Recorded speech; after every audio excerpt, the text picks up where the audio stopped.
Hello everyone, welcome to the latest vlog here at Hargrave's Home and Hearth. So glad you're watching. Thank you so much for taking time out of your busy day to come watch my humble little attempt at vlogging. Sound like I said vlogging. Whew, okay. Well, happy New Year's Eve for starters. I cannot believe it's almost 2016. My daughter will be a year old on the 11th. Wow. I don't know where this year went, do you? I try to slow down time, but it doesn't work. But I hope all of you had a wonderful, wonderful Christmas. I know we did. We enjoyed watching Anna experience Christmas for the first time. She thought the tissue paper was lots of fun. She liked it even better than the wrapping paper. It was just great. She was spoiled to pieces by my parents and other family members, and so that was fun. She enjoyed that too, I think. But now we are gearing up for the new year. Yes, I still have my Christmas tree behind me. That will probably stick around for a few more days. We usually like to keep our Christmas decorations up until after the new year. We're just, I don't know, maybe we're crazy that way, I don't know. I don't know what you think, but I wanted to share with you a few things. First of all, for the first time ever, I have picked a word for the new year. I have heard of people doing that for years now. That's become a really popular fad, but I've never done that before, partially because I never got around to thinking about it much in order to actually put thought and prayer into picking a word. But I never have done that. So, but this year I want to, for the first time, and I thought I would share with you my word for the new year, as well as invite you to share with me your word. I would love to hear what you have in mind. But my word for the new year, well, first of all, let me back up a minute. I really felt like it was a good idea to pick a word for the new year because I feel like it really provides focus and direction, so that you're purposeful, instead of just kind of going through the motions and going wherever the winds of the new year take you. Now that I'm married and a mama especially, I want to be focused and purposeful, which those would be good words for the new year too. But I think that's the point of picking a word for the new year. At least that's the point for me. And so without further ado, my word for this year is intentional. I want to be intentional with my marriage, in terms of going on regular dates. That's something we did this year.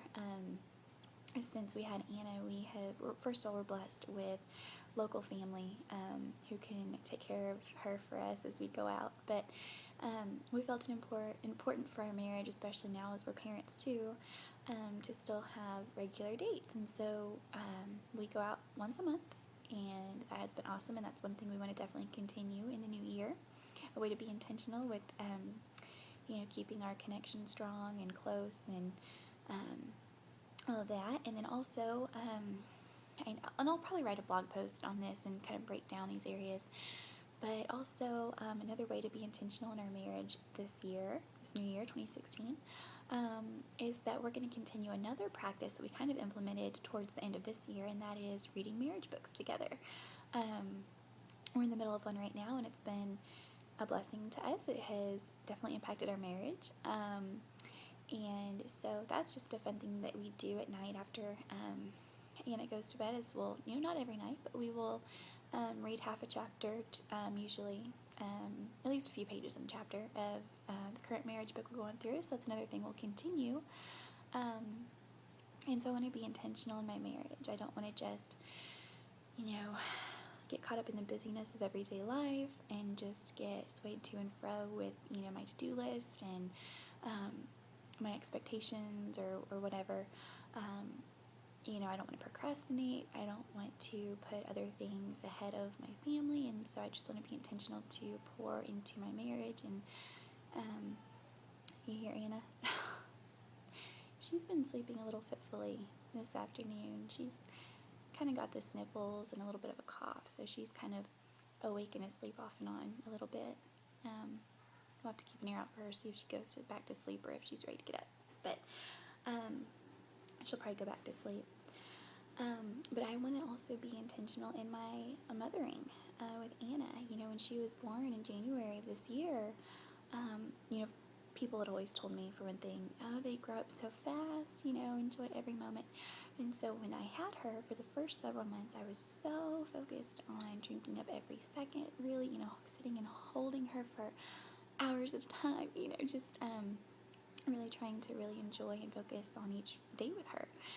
And then, of course, as she became a little more independent and not as needy, as she, you know, stopped needing to be fed round the clock, and as she began to enjoy entertaining herself and sitting playing on the floor or whatever, it became easy for me to fall prey to my to-do list and, you know, things that I needed to get done, instead of being as intentional with her and as focused, you know, as much on making memories with her and getting down on the floor and being silly and playing with her and things like that. And I don't want to look back and have missed out on making those precious memories with my daughter. So I want to be intentional in my mothering as well. And I'm going to hurry with this video because she may not be just stirring. She may be wanting to get up, although she hasn't been down all that long. So we'll see. But anyway, my word is intentional. I also want to be intentional in the other areas of my life, obviously, with my blog ministry. I want to write more,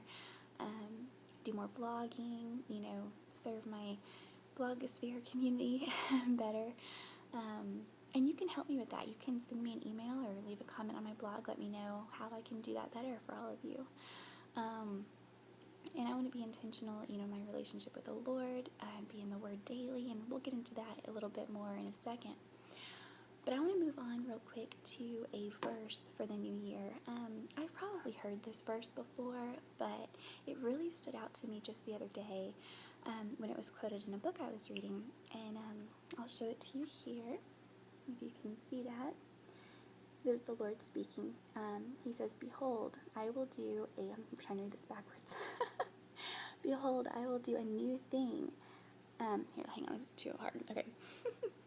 "And behold, I will do a new thing. Now it shall spring forth. Shall ye not know it?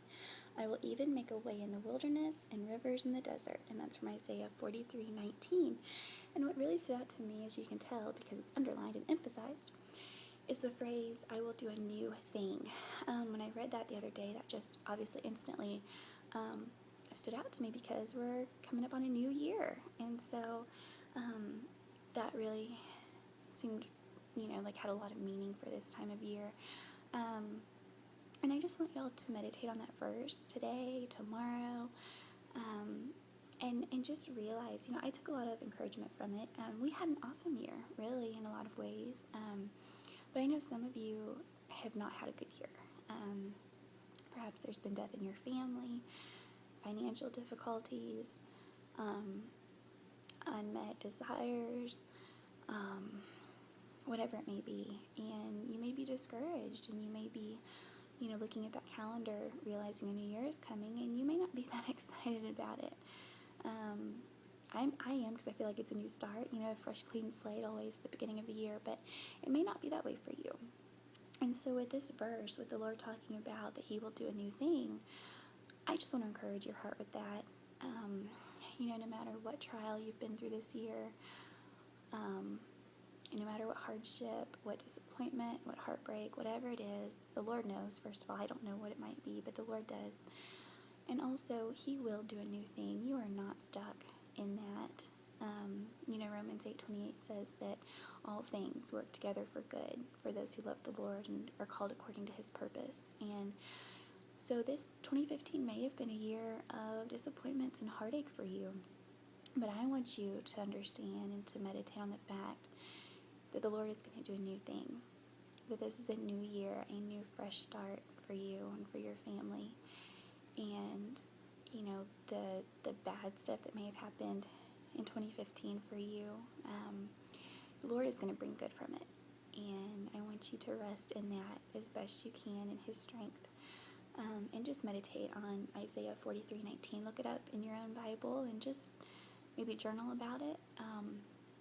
Just focus on it. See what the Lord teaches you through it. He may bring something different to your mind than He did to mine. And so just really maybe focus on that verse for a little while and see what the Lord wants to teach you from it.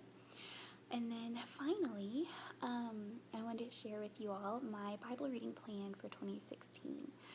Now, I wasn't sure if I was going to do a year-long Bible reading plan this year because I've never been able to in the past. For the past couple of years, I haven't even tried, to be honest. But for the years before that, I would regularly gear up to starting a new read through the Bible in a year plan at the beginning of a new year. And I would do good for a week or two, maybe. But inevitably something would happen and I would get off track for a day, and then that day turned into 2 days, and 2 days turned into 3, and 3 turned into a week. And before you knew it, I was so far behind that it was overwhelming to even, get back on track and get caught up. And so I would just let the plan fall by the wayside. I don't want to do that this year. I want to be intentional and for the first time in my life actually reading through the entire Bible in a year.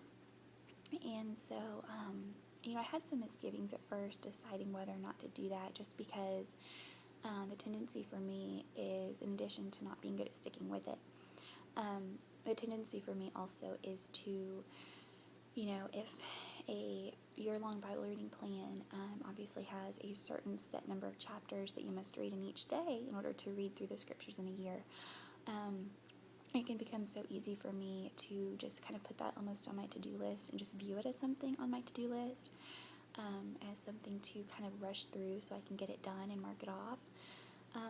And when I do that, I don't feel like I get much out of what I'm reading. Obviously, the word is alive and active and powerful, and so I am getting something out of it.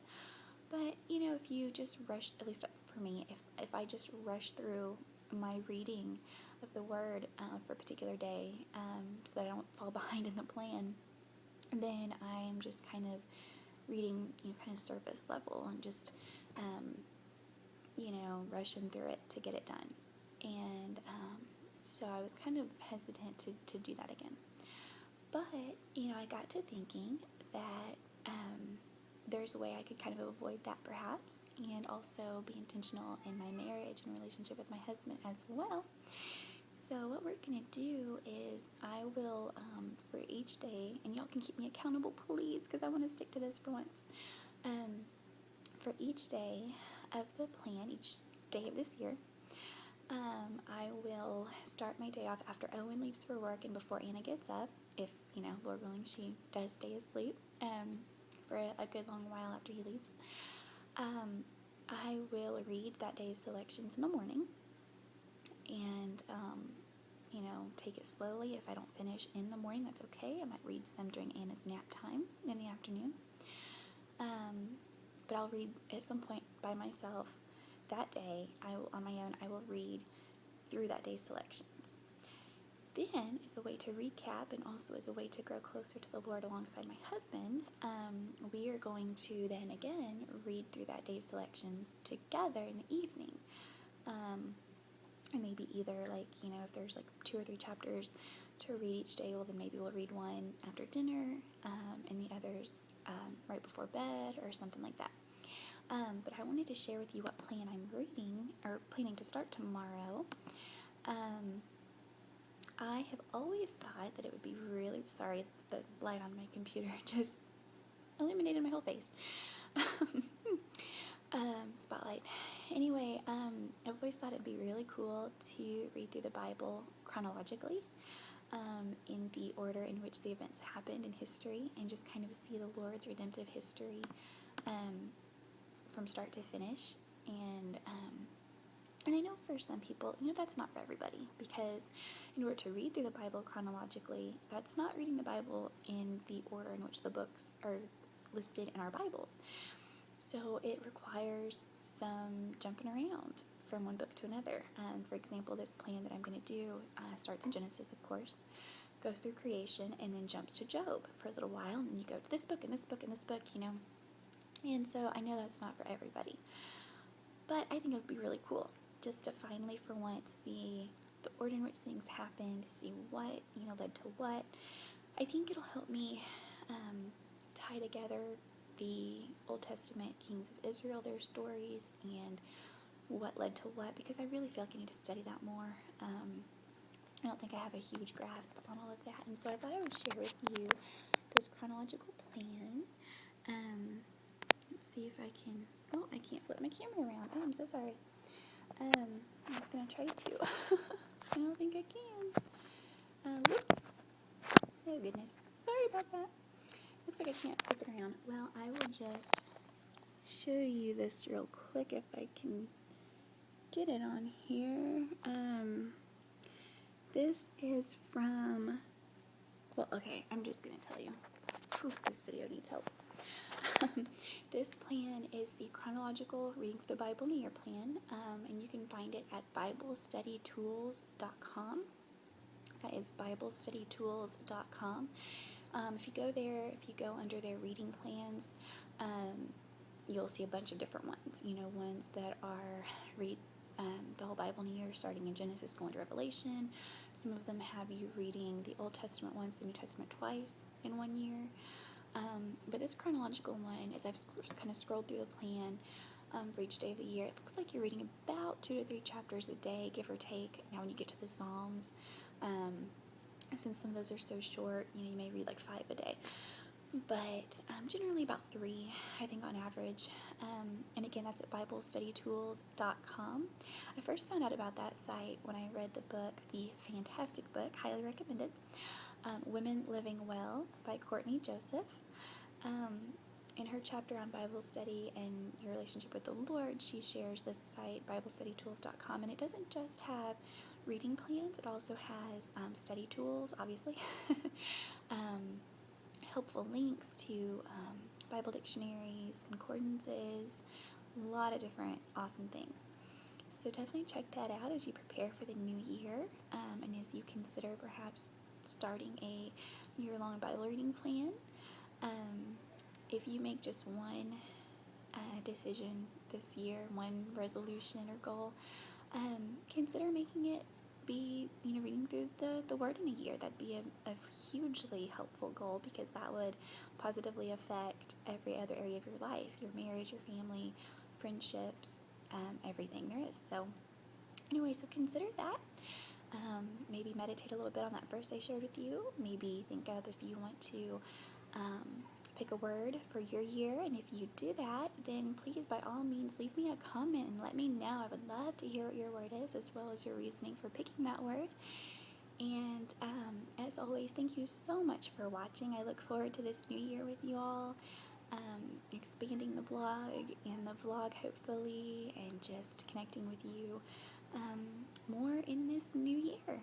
So thank you so much for taking the time out of your busy day to join me and to watch this vlog. And I just hope that all of you have a fantastic New Year's Eve. Have lots of fun. Stay safe. And I will see y'all in 2016. God bless. Bye-bye.